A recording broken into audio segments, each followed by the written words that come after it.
it's worth recognizing that much about you, inwardly, but also outwardly, in terms of what you're doing in the world, how you're placed in the world, and the material realities of your world, these are the manifestation of how you have seen and related to the world over a very long time. These are the manifestation of how you have seen and related to yourself over a very long time.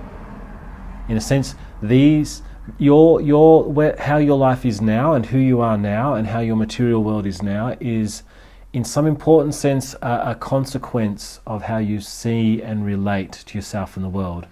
Now, I'm not saying it's the only factor, obviously.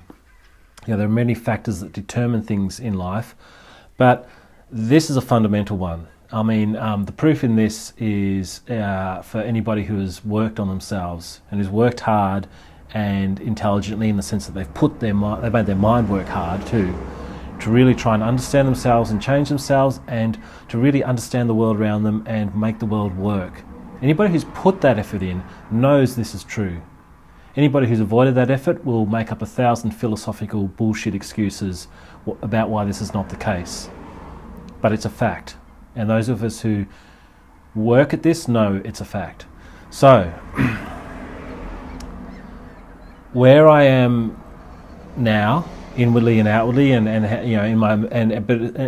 the material life I'm living, is a consequence of how I have seen and related to myself and the world over a long time. And that means that where I will be 5 years from now, 10 years from now, is going to be a consequence of how I see and relate to the world now. Of course, much of how I see and relate is unconscious. It's unreflective. I don't recognize it.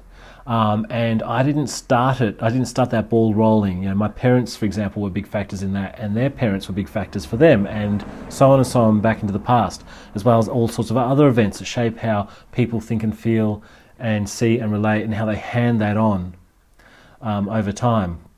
Or, other contemporary social, cultural factors, economic factors that feed into that. Of course, there's all this stuff. But I'm recognizing that, okay, this is not a blame philosophy. It's, much of how I see and relate to the world is sort of been injected into me, but I now have the capacity to make myself conscious of it. That takes work, that takes effort. So again, if you want a philosophy that frees you from putting in any kind of effort, then sure, go ahead and bag this. But again, it works. You make effort, you become conscious of what you were unconscious about. You become aware of what was merely implicit or hidden in you about how you relate to things, how you see things. You become aware of those and you start to change them. And by changing those, you have a causal impact on who you will be and how you will be and how your world will be 5 years from now and 10 years from now. So in a sense, you are the manifestation of your thoughts. It's absolutely true.